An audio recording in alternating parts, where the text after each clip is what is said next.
This is the third physics lab, and it is the magnetic field of a bar magnet. In it, we will be gathering data about the magnetic field of a bar magnet, and we will also be comparing computed magnetic field along a 45-degree axis to the experimentally determined magnetic field. We will also be calculating distance dependence. So our formulas are the distance dependent specific form of magnetic field for a bar magnet, the general form for the magnetic field of a magnetic dipole, and the magnetic field of a dipole on axis. Our results were that the experimentally determined magnetic field was 1.549 E negative 4 teslas, and the computed was 4.123 E negative 5 teslas, which made the experimental result to be 3.8 times larger. The distance dependence N was calculated to be negative 2.8307.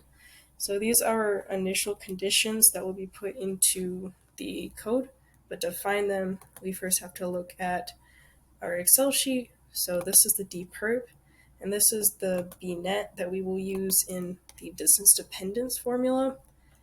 And we also need k and n, and so we go back here and we look at this graph, which is a visualization of this equation.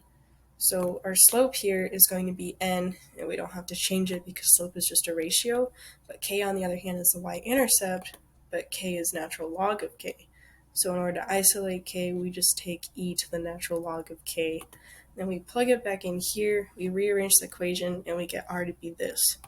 Then we set the distance dependence equal to our magnetic field equation of a dipole on axis, and we rearrange things, and this is our mu value. And going back to the slides, we can see that our system is the magnetometer, the surroundings are Earth and the bar magnet, and some observations are that when the magnetometer is far away from the magnet, it measures as near zero magnetic field in the x direction, and as the magnetometer moves closer to the magnet, the measured x component of the magnetic field increases. So here we have our initial value, but we want just the component of it, so we multiply the magnitude times the hat to isolate it. And this is the general form of magnetic field for a dipole. This is all visualization, but when we get here, we're calling the function so that we can calculate B at that location. Our R's are just able to be the observation location because the source is 0, it's at the origin. This is more visualization. Here's another one of our initial values. It's more or less the same process as you've seen up here. Then we run the program. We can see that we have 4 perpendicular magnetic fields, and then 2 on axis, and then the magenta is our 45 degrees. Here's some of the values. And then moving on to the discussion, what if the experiment hadn't been oriented to compensate for magnetic north? The intermediate angle would have been used to determine the XYZ components of Earth's magnetic field. So as a result, how the results differed would be entirely dependent upon that angle.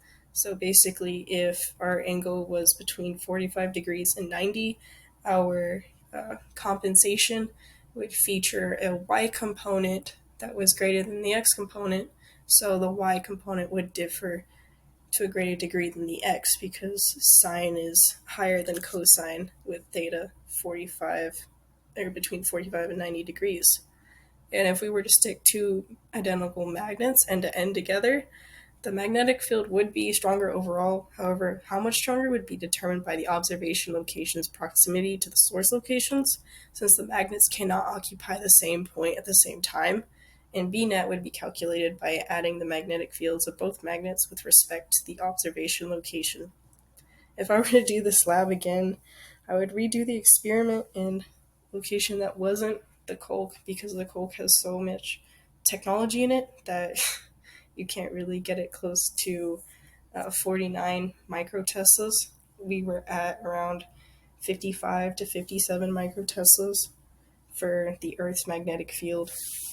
And I would also maybe see if I can understand the lab instructions better, because I found them to be very confusing.